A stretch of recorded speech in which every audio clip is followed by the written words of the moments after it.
We'll be reading this morning from Mark chapter 10, verses 46 through 52. Then they came to Jericho. As Jesus and his disciples were with a large crowd, were leaving the city, a blind man, Bartimaeus, that is, the son of Timaeus, was sitting by the roadside begging. When he heard that it was Jesus of Nazareth, he began to shout, "Jesus, Son of David, have mercy on me." Many rebuked him and told him to be quiet, but he shouted all the more, "Son of David, have mercy on me." Jesus stopped and said, "Call him." So they called to the blind man, "Cheer up, on your feet, he's calling you." Throwing his cloak aside, he jumped to his feet and came to Jesus. "What do you want me to do for you?" Jesus asked him. The blind man said, "Rabbi, I want to see." "Go," said Jesus, "your faith has healed you." Immediately he received his sight and followed Jesus along the road. I was reading recently in the Gospel of Mark. I don't know what kind of schedule you have for Bible reading, but I do like to go back to the Gospels and read quite often because they tell us about Jesus and they tell us about what he did, what he said. There's just so many things about him. But then as you read things and as you think about them, sometimes you come across ideas that you don't recall ever having thought about it before. And it was just kind of one of those interesting things. So as I was reading in Mark 10, I was looking at this story and I was thinking about it, and it's one of those stories that you just kind of, in many ways, it's like many of the healings that Jesus did. And then there was something that stuck out to me about it, and I thought, that's really interesting. Why? I don't know about you, but I like a good puzzle. I like something that kind of causes you to dig in and think a little bit more and to read a little bit more and to see if you can possibly answer that question. So I'm going to leave it kind of blank for now, and we'll get to the question a little bit later. But let's quickly just kind of look at the background of this story. That the story of the healing of Bartimaeus is mentioned in three Gospels, Matthew, Mark, and Luke. That's one thing that's interesting about what we call the Synoptic Gospels. That means, synoptic means they're seen together. They share a lot of material, and so it's not surprising that it's in all three Gospels. There are little differences between the two. They all tell us that this happened near Jericho. And if you look at it, in all three Gospels, it's shortly before the triumphal entry, which is kind of the beginning of the final week of Jesus' ministry on earth.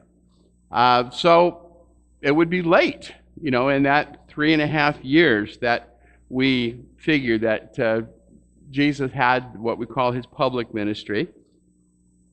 One difference is that Matthew says there were two men. Mark and Luke only mention one man. And that's not a significant difference because it's not uncommon for the gospel writers to either, like Matthew does, mention that there were two blind men, and for Mark and Luke to kind of cut to the chase because the story is really about the one man. And Mark is the only one that mentions Bartimaeus. Actually identifies him. And so the story is pretty simple. There's a large crowd that's walking together. And, you get a large crowd walking along, there's going to be a lot of noise, a lot of commotion. So imagine that these two blind men, they're beggars, and that's the only way they can make their living. And the suggestion is probably that they've got their cloaks laid out on the ground in front of them for people to drop the money into. And so they're there, and as people go by, they're asking for money. And so as they hear the crowd going by, what's all this? And they are told that this is Jesus of Nazareth. And so we're going to assume that Bartimaeus is the lead in this because he is the one that's really identified in this. And so they, or he, begin calling out, shouting, "Lord, Son of David, have mercy." And you can kind of imagine that as this is happening, that the people passing by, and maybe some that are around them, watching the people passing by, start trying to shush them. And you can kind of wonder why. Why do they want them to keep quiet? They don't want to call attention to themselves. They don't want to bother Jesus. You think about the apostles who tried to keep the children from coming to Jesus. Don't bother him. Or maybe something that they're saying, and we'll touch on that in just a minute. But it says that the more they tried to quiet them, the louder they cried. And so Jesus hears and says, "Come on, come over here. What do you want?" We might think that's very self-evident when a blind man comes up to Jesus, but he asks them to state what it is that they're asking. "Rabbi, we want to see." We're not told why they're blind or how long they have been blind. We're introduced to a man in the Gospel of John that says he was born blind. We realize that there are some people who have vision and for some reason lose it through illness or other misadventure. We don't know. Have they ever seen? But whatever it is, their only livelihood is begging at the side of the road, living in a world of darkness, isolation, depending on what other people may do to help. So, "Rabbi, we want to see." And Jesus says, "Your faith has healed you." You think about some of the other situations that Jesus encounters blind people. There seems to be more to it. There was one man where Jesus made some mud and put it on his eyes. This is really very straightforward. Just an exchange of a few words in a few seconds.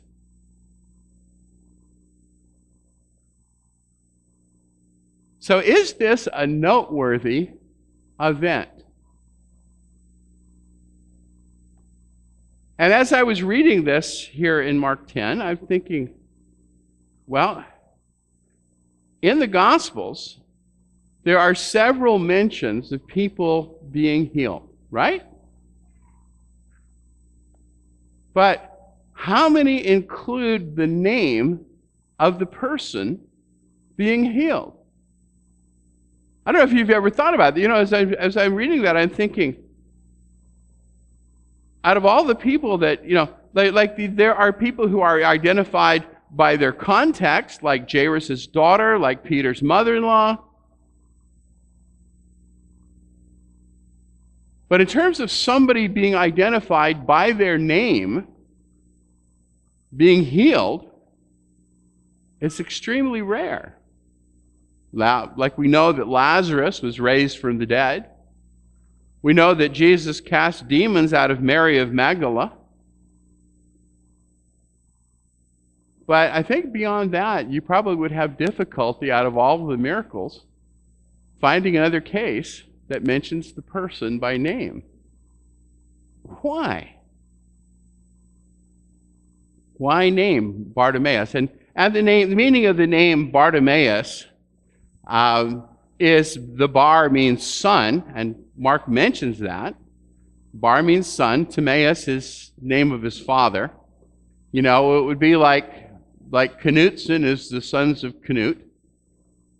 You probably never thought about it. Or Johnson is the son of John. You know, I mean, there are different names that we have in English that imply or mean the same thing. So Bartimaeus is identified by who his father is by the name, but that's not unusual. We have other people. Peter is referred to as Bar-Jonah. Barnabas, you know that the prefix son is added to their name. So the question really was kind of interesting to me, because by mentioning it by name, that seems to suggest that this is a noteworthy event. I mean, on one hand, I could suggest that it would be kind of interesting to be in that first century context and have somebody talk about the miracles of Jesus and actually have the name of one of the men who had been healed, so people could go and talk to him and say, were you really blind? Were you really healed? You know, I mean, that would be a way to verify what had happened. So that could be significant, but I don't think that's necessarily the way. Jesus mentions that what's important in their healing is their faith.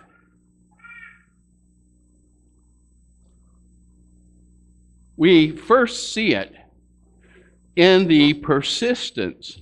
You know, if you look, I think it's in Luke, that just not very far before this story is told, Luke tells us about how Jesus spoke of what is called the importunate widow. That was a woman that kept going after the judge to vindicate me. And that she went over and over and over, and the judge says, well, she's going to wear me out. I better give her what she wants. And Jesus, the beginning of that story says that, that Jesus was telling them these parables so that they would always pray and not lose heart. That sometimes I think we make prayer into kind of a simple letter we ask once, and but there are things that happen in our lives that really, if we are concerned about that, if we want to take it before God, that we would take it over and over and over and over again.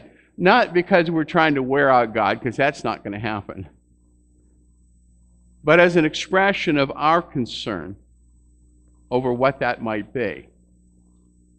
And so it's interesting here that shortly after telling that parable, that it would seem that there's actually a living encounter with one man, maybe two, that just keep going and going and going. Son of David, have mercy on me. Son of David, and getting louder and louder.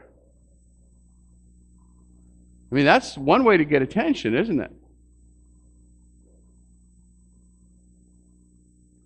But what's interesting is the use of this expression, Son of David. It's a messianic term. The Messiah would be a descendant of the house of David. So, for them to be crying out this statement of identity, and this may be why some of the people were trying to hush him, because it's attributing to Jesus that idea of that he is the Messiah, he is the Christ. He is the one that God has sent to be the fulfillment of the prophecies of the kingdom in the Old Testament. So, you can understand why maybe some are going, shh, because that puts them in a very uncomfortable position, and sometimes that's what people are more concerned about, aren't they? But his persistence, or their persistence, allows them to withstand the criticism. Sometimes somebody does something, And there are a whole lot of people there that are willing to help by trying to shut him up. Not a really helpful thing to do, is it? You know, you kind of think about in the crowd there seem to be kind of 2 or 3 groups of people. One of the ones are just kind of watching like what's going on. But they're the ones that are trying to squelch this. And there are a few that seem to be trying to help them. And kind of think about, you know, as I'm reading this and thinking about it, I'm wondering, okay, where would we be in that crowd? Would we be those trying to quiet him down? Or would we be supporting and helping? But, you know, there's one thing that's very clear in the way they speak to Jesus. Begins with the statement, have mercy on us. The idea that they recognize Jesus has the ability to do something, and what do you want? We want to see. There's something about the way they're asking, I think, and talking about it, that suggests that, especially for Bartimaeus, he doesn't just think Jesus has the ability. He seems to know. He believes. One of the things that as I've been thinking about this, I think about a man who's sitting at the side of the road as people pass by and listening to the conversations of people that are passing. He has obviously heard about Jesus. He's heard a lot about Jesus. He's put a lot of information together. So when he hears that it's Jesus of Nazareth, he goes to that son of David. He's heard about Jesus' miracles. He wants to be able to approach Jesus to ask for his own. But then the other thing that's interesting is then as Jesus has called him and asked him, he addresses Jesus as rabbi. That's the way the New International Version words it. But what's interesting is that the word that he uses, that's translated as rabbi, is only used one other place in the Gospels. And that's when Jesus encounters Mary after the resurrection in the garden. And she realizes that it is the risen Christ. And what does she call him? Rabboni. And that word only occurs in both of these stories. Some commentators point out that there are 3 different words that are all used together and have a connotation of rabbi. There's rabbi, and rabboni. And that rabboni is kind of the highest form of it and maybe the most personal. My teacher. So it would seem that Bartimaeus is not just a chance beggar at the side of the road. He's somebody who's heard about Jesus. He's heard about what he's been doing, and he's been putting the pieces together to recognize that this is the Messiah. This is the one that I want to know. And so there is kind of an interesting thing that happens in this story. And I've got the word disobedience in quotes. And there's a reason. Okay, look at the text here. What it says is Jesus tells him, go your way. That's kind of the way, okay, go on, go back about your life. You're healed, you're good. But Luke tells us that he started praising God, and then both accounts, and the account in Mark says, now he followed Jesus on the road. That he started to join in with the other disciples. You kind of wonder as we look through the different stories. For example, in Luke, not too long before this account, we have the story of the 10 lepers. And Jesus says, go show yourself to the priests. As they go, they're healed. One of them out of 10 comes back to thank Jesus. But it doesn't say that he began to follow Jesus. But at least he did come back and thank him. It looks like Bartimaeus did more than that. And that may be why Mark mentions him by name. Is that some of the people in the early church might have recognized the name of Bartimaeus. They might have realized that this is the man that Jesus healed, that Jesus restored his sight. It's kind of a neat thought when you think about it. Bartimaeus is obviously very serious about the confession that he has made through the course of this conversation. Think about it. He's acknowledged Jesus as the Messiah. That's how he addressed him initially to begin with. He's called him Lord and Rabboni. He's admitted a very personal, close desire to be with and to acknowledge and to know Jesus. That is just such, as I started to work on this, I thought, that's kind of interesting, when the pieces all seem to fit together. That here's, for us, an unknown man. He's never mentioned again. And yet, he's significant enough that Mark would record his name for us and for the church through the century. But maybe for those people in the first century, some of them might have known this man. And might have been able to look at him and look at his faith and be encouraged and strengthened. I asked Glenn to lead the song Amazing Grace for us at the end of the lesson. And there's a reason for that, because there's a line in there that I think we would understand in light of the story of Bartimaeus. I once was lost, but now am found. Was blind, but now I see. Now, the words of that song actually relate to the spiritual blindness that so many people have. And what's interesting is not too long before this, Jesus has an encounter with his own disciples that indicate that they are still spiritually blind. And yet here's Bartimaeus, who has seemingly put together who Jesus is and his desire, his faith to serve and follow him. So as we sing Amazing Grace, think very carefully about the words, and hopefully those will reflect your faith, your experience, that you in your life have moved from not knowing Jesus, from spiritual blindness, to being at that point of knowing Jesus, the Messiah, the Christ, the Son of the living God.